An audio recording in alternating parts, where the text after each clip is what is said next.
Inilah bahan utama kue kipo, beras ketan.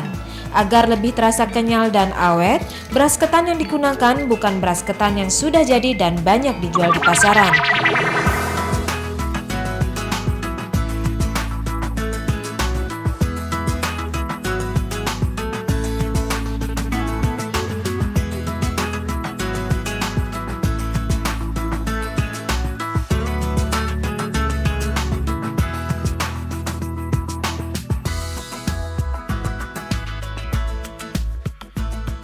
Ya, selama ini mungkin sebagian besar dari Anda hanya tahu bahwa makanan khas Jogja yang terkenal adalah gudeg dan bakpia patoknya. Tapi jangan salah, si kipo yang berasa manis itu pun ternyata adalah makanan khas Jogja. Kipo sudah ada sejak tahun 1933 dan hanya bisa Anda jumpai di Kota Gede, kota yang terkenal dengan kerajinan peraknya. Anda sudah tahu kipo? Jika belum, kipo adalah makanan khas tradisional yang hanya bisa dijumpai di Kota Gede, Yogyakarta. Makanan ini sudah cukup langka karena tidak banyak orang yang bisa membuatnya.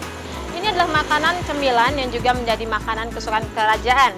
Nanti saya akan mengajak Anda untuk ingin tahu bagaimana cara pembuatannya.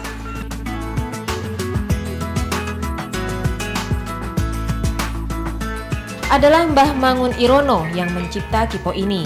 Kini usaha tersebut dirintis oleh generasi ketiganya, yaitu istri Rahayu. Cucu Mbah Mangun ini telah mahir membuat kipo selama 14 tahun lamanya. Dulu orang selalu bertanya-tanya, kue apakah ini? Hingga tak jarang banyak dari mereka yang meremehkannya. Yang namanya saja ya itu makanan di pinggir jalan ya kan, bukannya juga cuma di pinggir jalan, jajan pasar kayak gitu, opo toh, nah, itu kata kayak kan diremehkan ya, makanan kayak gitu aja. Inilah bahan utama kue kipo, beras ketan. Agar lebih terasa kenyal dan awet, beras ketan yang digunakan bukan beras ketan yang sudah jadi dan banyak dijual di pasaran, tapi harus benar-benar beras ketan yang belum diolah. Beras ketan ini kemudian dicuci hingga bersih. Lalu direndam kurang lebih selama 2 jam. Nah, setelah itu ditiriskan dan digiling menjadi tepung. Beras ketan yang telah menjadi tepung lalu diberi campuran air kapur sirih dan pewarna hijau yang berasal dari daun suji atau pandan. Jangan terlalu hijau, secukupnya saja. Lalu diuleni hingga kalis atau tak lengket di tangan. Beginilah hasilnya. Jika beras ketan tadi adalah bagian kulitnya, maka yang ini adalah bagian isinya, yaitu gula Jawa. Hati-hati, jangan sampai gosong, nanti akan terasa pahit. Setelah gula mencair, lalu masukkan parutan kelapa. Kemudian, aduk hingga merata. Jadilah enten-enten yang berasa manis.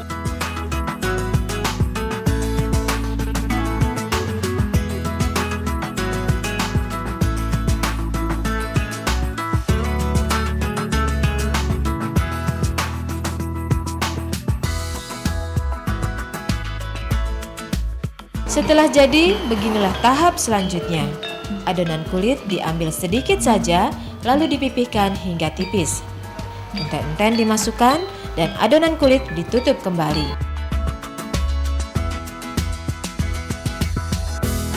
Lalu si mungil kue kipo dipanggang dengan menggunakan daun pisang sebagai alasnya.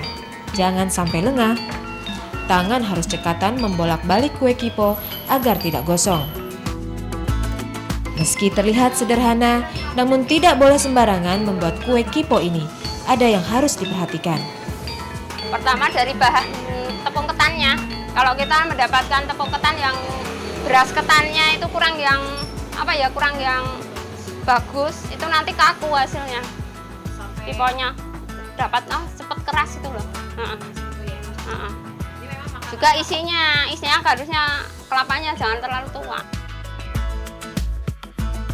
Anehnya, meski sudah ada selama 72 tahun, pembuat kue kipo di Kota Gede, Yogyakarta belumlah banyak. Baru 6 orang saja yang mau membuatnya. Karena tidak telaten. Kita kan memerlukan sebenarnya ketelatenan, kalau keterampilan khusus gitu loh.